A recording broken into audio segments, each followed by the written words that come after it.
un lien.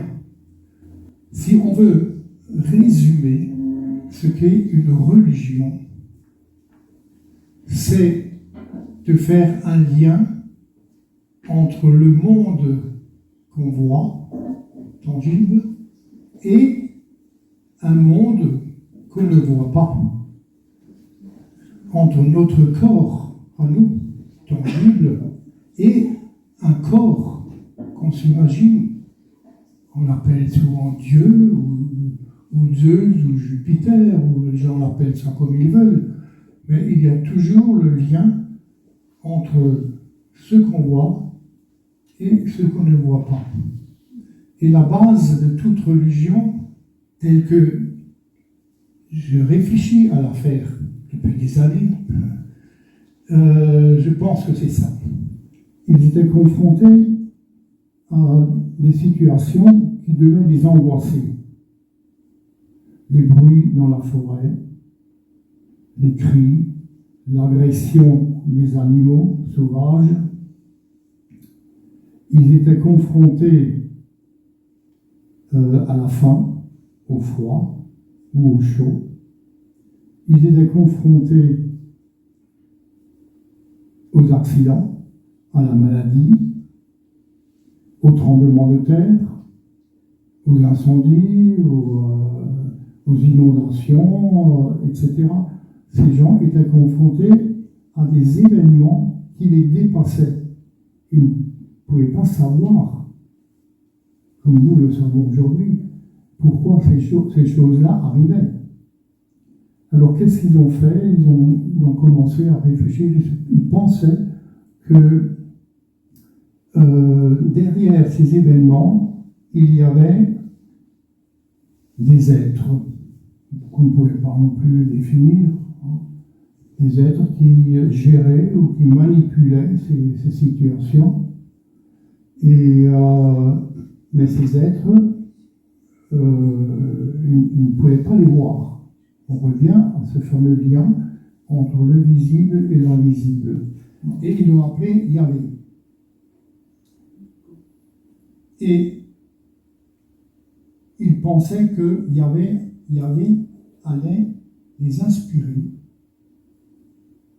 pour leur dire comment il fallait faire pour être conforme à la volonté de Yahvé. Et c'est là, donc, l'histoire des commandements, des 10 commandements. Donc, durant la pérégrination dans le désert, sur le mont Sinaï, Moïse est monté, il a reçu les tables de la loi, et ces tables de la loi ont donc fixé la religion. La religion mythologique était toute différente par rapport à la religion biblique. La religion mythologique est plus proche de la nature.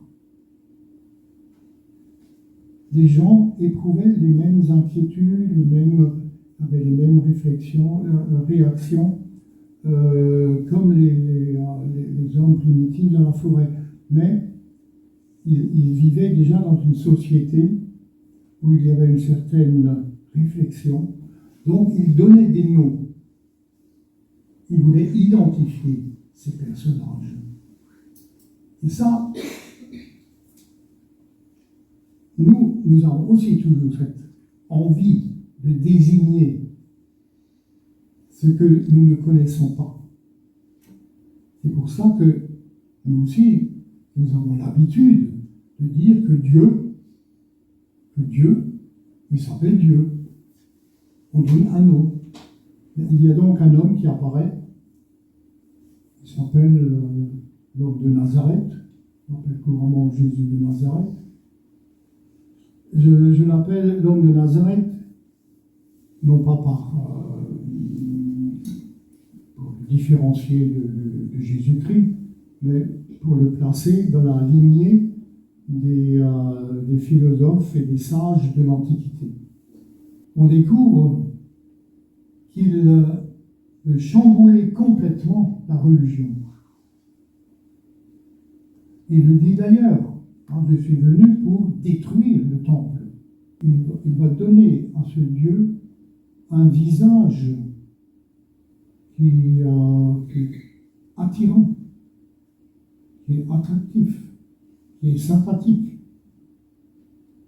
Et ça, c'est l'essentiel, à mon avis, du message qu'on appelle le Christ. Mais du point de vue purement social ou sociologique, l'homme de Nazareth a voulu transformer la société.